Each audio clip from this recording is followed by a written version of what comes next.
Okay, recording start. Yeah. So, hello everyone. This is our project. It's called Streaming Learn Broom Filter.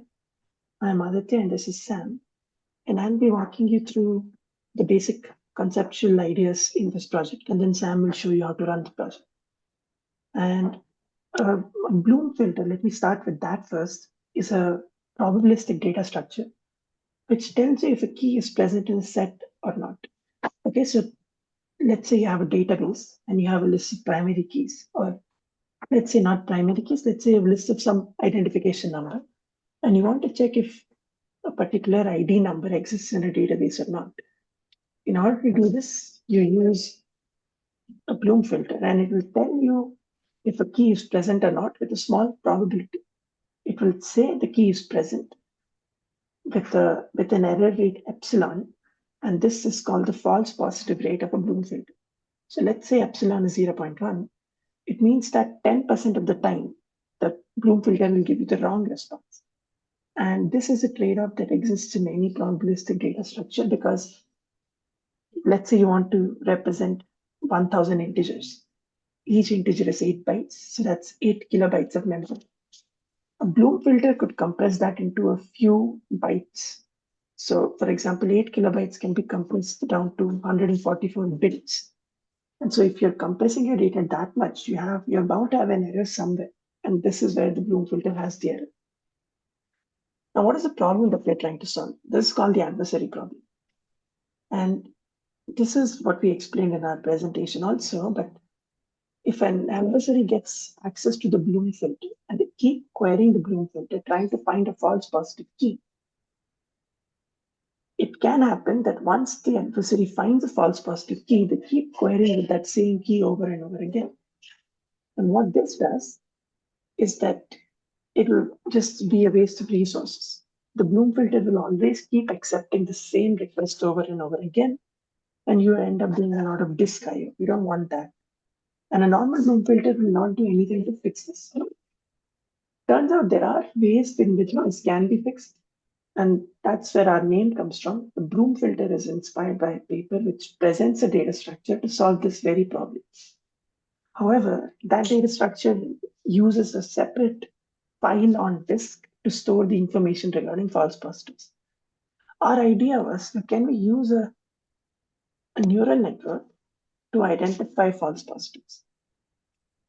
And can we do this in situations where the data is coming in a stream? In this case, the data distribution could constantly change. For example, you could be inserting prime numbers and then suddenly switch to even numbers.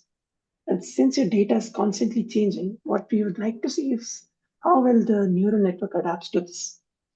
And safe to say, the neural network is not as good as the normal Bloom filter when it comes to identifying false positives. So what we have seen is a performance improvement of roughly 5%, and this is over 20 trials or 30 trials. And this varies quite a bit. The reason being the neural network is not as good as identifying false positives as a normal hash function. The strength of a neural network lies in identifying patterns in data. And if your data does not have any obvious patterns, like the kind we have tested, the neural network actually performs worse than a normal Bloom filter. However, if your data has patterns, for example, using strings for the data, if your data has obvious patterns, then the neural network can perform better than your normal Bloom filter. And this is what we have seen using the results. And that is the conceptual part of it. Now, Sam will share the code and show how to run it.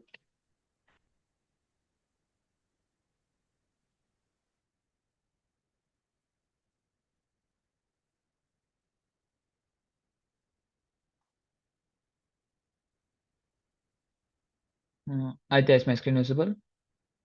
Yes, Sam, it's visible. Yeah. So we have created a simple README file for running this project. So we are completely Dockerized the entire application. So just you can run the application with a single command. So just by running docker compose --- build, you can run the project.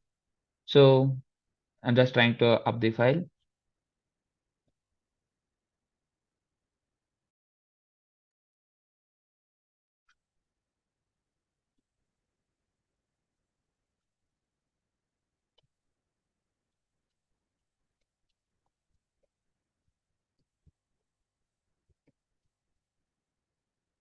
So you just run the file, it start installing all the requirements, and we have already started the project because it's a big time consuming process. So this is our Docker file that's already been running up. So if you go up, so we are basically having three components in our project. One is Zookeeper, Kafka, and MongoDB. All the requirements have been already set up, and the Docker, we have completely Dockerized the entire application. So it installs all the requirement and starts the server. And so simulate the process of the attacker, consumer, and producer, the entire thing, we have created a simple shell script which instead of creating each and everything as a separate server, we have came to a simpler model of creating a REST API to hit the API and try out the various things like producer will produce the data, consumer will consume the data and pull it from the Kafka topic and put it in the MongoDB, and attacker will be attacking the uh, for the key. So basically, this is our API script which will be automating the entire process. So when you hit the consumer API. So it will be waiting for the Kafka topic to pull the data. And once the producer API is hit, it starts producing the data and putting into the Kafka topic. So here basically we are generating a prime number series of around 1,000. So when you look at my MongoDB, you can see these are completely randomized data which has been generated with a unique user ID of 2357, which is a prime numbers which we have been generating and putting it, the Kafka consumer will be pulling from that Kafka topic and putting it in the MongoDB. So this is the first part of the series. And next comes the attacker who tries to attack for the key and find the false positive key and keep on querying the MongoDB server to make to fault tolerant the system. So this is what basically our entire project is. And basically we have used a neural network to train the entire model. So each and every time when an attacker finds a key, our model basically retrains. I can show the code. Yeah, I think this is the one. Yeah. So whenever the attacker finds a key and keep on requerying it, so we are basically retraining the model to avoid those processes, which is not be done in the normal Bloom filter. Normal Bloom filter it just keeps on, it's fine, it allows it. So learn Bloom filter, what it does is whenever the false positive key is obtained, it retrains the model to avoid those processes. This is our entire project. I think I can show you the results. Yeah, let me share my screen once again.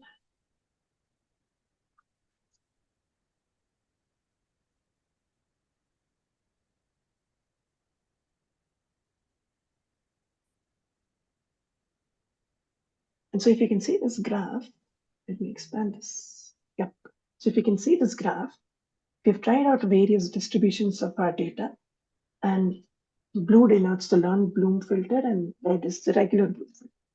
And what we're trying to measure is the average number of times the attacker hits the same query. So think about it this way. If you're trying to attack a filter and you find a false positive key, you will just keep hitting that query until the model learns that this key is a false positive, after which you cannot hit that query, right? So let's say you have 1,000 numbers and you query for key one, and one turns out to be a false positive. You'll keep querying for that. And that means the remaining 999 times, you'll just query for one key. So our target is to reduce this value. So lower is better in this graph. And if you can see, the first thing we tried was a simple odd even distribution. And what this does is, well, it just generates odd numbers, and the attacker queries from numbers starting from 0 all the way till any limit that you specify. In this case, it's 1,000. And what it turns out is that the learned Bloom filter, on average, queries around 50 times for the same key, whereas the normal Bloom filter queries around 85 times for the same key, which means that it takes the neural network around 50 iterations to learn that the key is false positive. It's not great, but if you compare it to a Bloom filter, which doesn't have any retraining, I would say it's a pretty good result. And if you observe how many trials we ran these for around 20 trials. And every time the data distribution changes. So for example, if you look at this bar and then you move on to this bar, both numbers increase significantly. And we think the reason for this is that since your data set has grown a lot, finding false positive becomes harder. And once you do find a false positive, it's just very difficult for the neural network to identify which is a false positive or not. Again, this is because we are using integer keys for simplicity. If we use a more complex key type, like a integer followed by a string, a very complicated identifier, in that case, we do expect the neural network to perform it. There is a caveat here, and that is time. So the neural network takes around 10 times more time to run. So if you're running an attack on the neural network, the Broom filter, it takes around 30 seconds, let's say, whereas a normal Broom filter takes around 3 seconds. So time is obviously not ideal. But if you look at space usage, you're only increasing 0.2% space by adding a neural network. And you're potentially gaining quite a bit. So let's say you're gaining around 50, in this case, like 5% improvement in the number of attacks you're getting per query. But with a more complicated data type, you'll potentially see more gains than that, which is good. And since Sam already showed you how to run this code, I would recommend that you run it for at least 20 times and run it with a larger size. So I can show you that as well. Let me share my code now.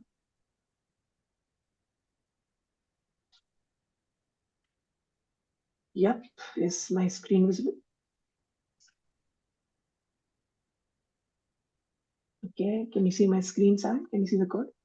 Yeah, I can see it. Good. So if you look at master script, and one thing is please run the shell script from this directory. It's just there might be some hard-coded parts in the shell script which could cause a problem.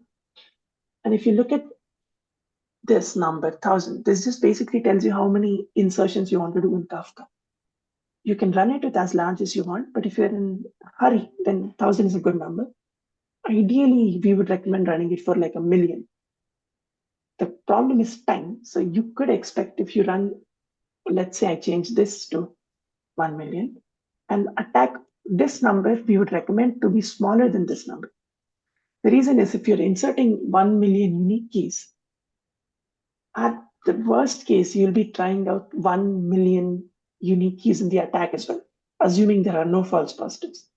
And so making this number more than one, this doesn't really make sense. So you can keep this less than or equal to whatever number you provide in that. And what this will do is run the attack script for 1000 attempts. We do this in the interest of time. Ideally, we'd like this to run forever, but we don't, it's too long. And so if you specify 1 million, what this does is basically runs, the attacker has 1 million attempts to find false positive keys. And you can play around with this number so that you can run your experiments in a smaller amount of time or a larger amount of time. We have also provided two distributions for you to test out. So if you look at this keyword here, produce, you have two distributions. One is a mixed distribution and one is a prime distribution. So this can either be mix as it is now, or it can be prime. Prime is just a series of prime numbers that are generated. Mix, it generates any number. And we have observed that with the mixed data, the learned Broom filter is pretty bad compared to a normal Broom filter. There is also another added caveat here, is that the neural network has to be good at identifying false positives, and we have tuned our neural network to be as good as our hash functions. But with certain type of data, we have observed that the hash functions will have, and we've empirically verified this, is that sometimes the neural network can be 10 times worse than the Bloom filter, which means if the Bloom filter has one false positive, the neural network will have 10 false positives. And this will naturally degrade the performance. But if you run it over an extended period of time, let's say you run an experiment with 1 million and you run it 20 times, then you'll see a more standardized result as opposed to an erratic result. And yeah, there is a disclaimer that we've also put in the README files, which is that please run this in a system which has a good amount of RAM, because running Docker on Mac itself takes 4 GB of RAM. And so if you're running this on top of that, you can expect it to be very slow. So if you can find a system which has a large amount of RAM, great.